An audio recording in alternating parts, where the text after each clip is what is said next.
Twongeye kuba ikaze nshuti bakundwa badukurikirana kuri channel yacu Ayizewe.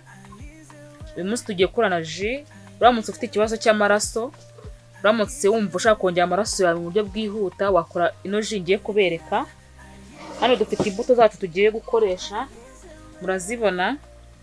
Tugiye gukura muzo tugiye gukoresha ji yacu. Tugiye gukoresha betrave ebyiri, dukoreshe ibinyomoro bibiri, dukoreshe amatunda abiri. Iri ronji turafataho igice gito gituma nyine muri yaji yacu umvikanamo guyironji. Hano dufite amazi yacu. Aya mazi yacu twayatekanye isukari. Ntabwo ari byiza kuminjira isukari ni idahiye. Ntabwo ari byiza byica ubuzima bwacu. Rero kugira ngo turengere ubuzima bwacu, twatetse amazi ibikombe bibiri, dushamo ibiyiko bibiri by'isukari, turayateka arabira, dutereka ahantu arahora neza cyane. Ubu rero ayo mazi niyo tugiye gukoresha. Murakoze. Twatangiye duhata betrave zacu ndetse tunakatagura n'amatunda yacu n'ibinyomoro.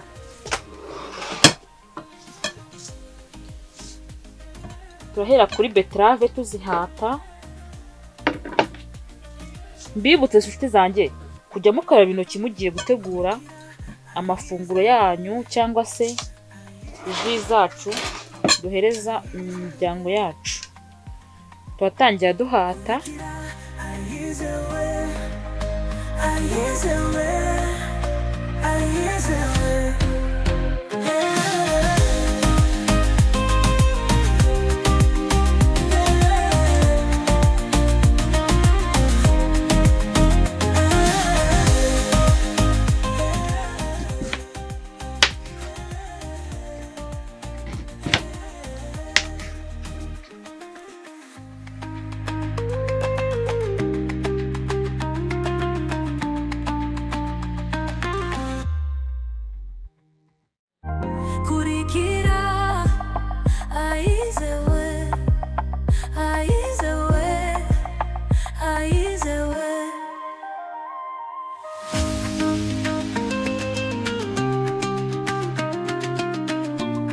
Betrave zacu murazibona, dore ngizo aho ziri. Tugiye kuzifata tuzishyire muri blender.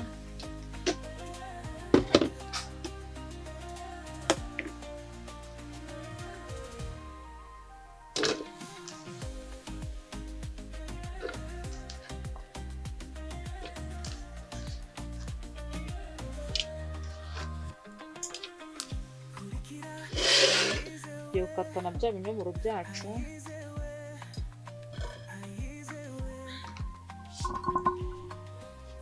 Tugiye gukata ibinyomoro byacu.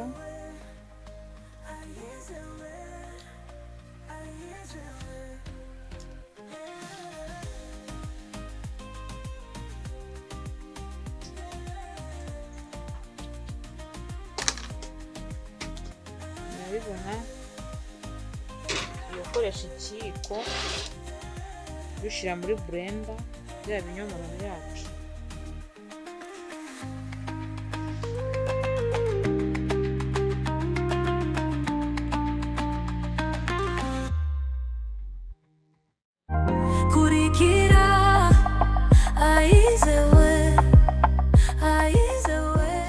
Tugiye kurikizaho amatunda yacu, nayo tugiye kuyakata nk'uko twakase biriya binyomoro.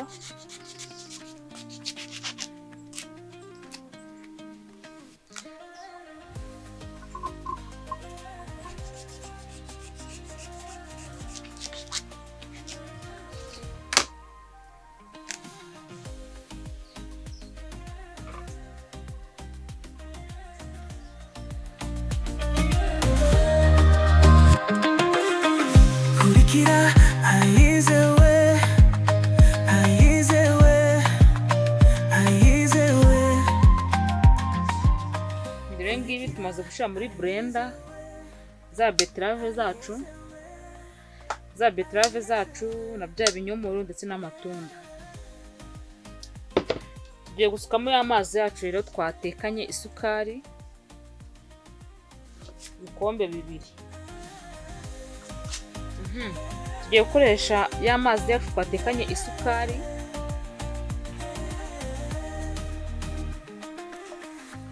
Igikombe kimwe, hano ibikombe bibiri, murabibona.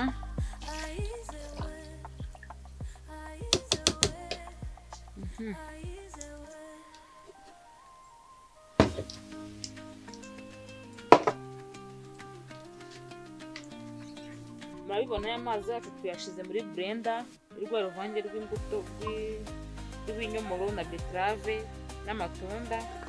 Tugiye gupfundikira noneho tublendinge.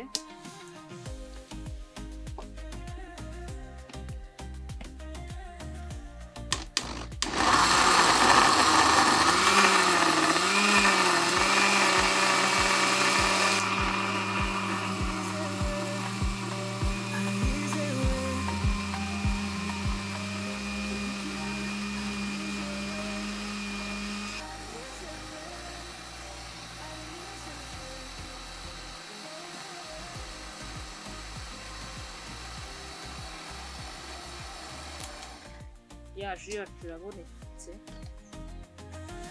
urabona yanoze.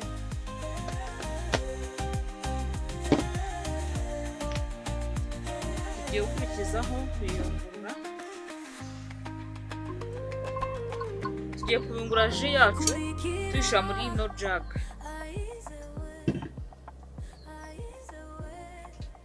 Tugiye gukoresha kano kayunguruzo. Hari abantu benshi banga gukora jus kubera ikibazo cy'ubuyunguruzo. Aka ngaka nako kayungurura jus neza rwose, ikaza imeze neza.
Murabibona ya jus yacu yamaze kuboneka.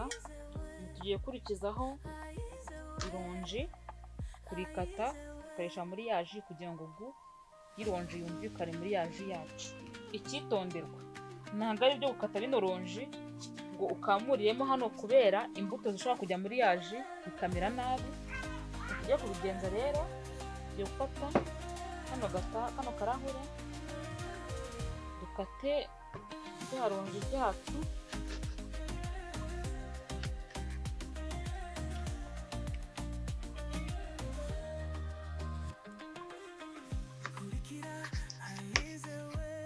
Tukamuriyemo hano, turashaka umutobe gusa.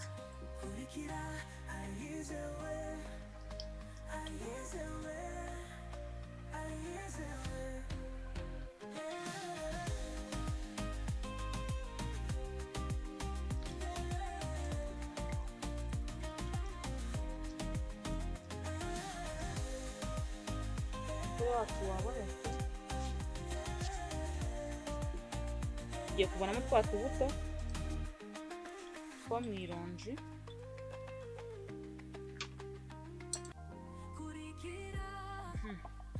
Umutobe wabonetse, tugiye kusuka muri ya jus. Murabibona,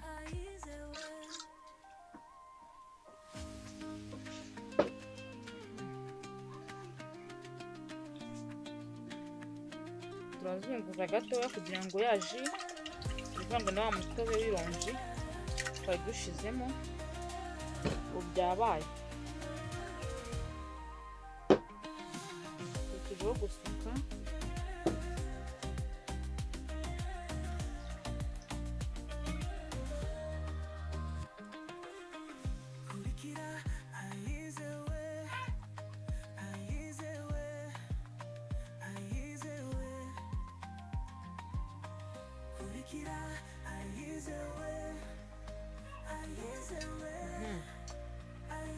Ya ji yacu murayibona, murabona ibirahure bivuyemo ni bibiri, kandi twakoresheje imbuto nke cyane bishoboka. Murayibona ko havuyemo ibirahure bibiri. Tugiye kunywa rero, tugiye kunywaho twumve uburyo ji yacu imeze.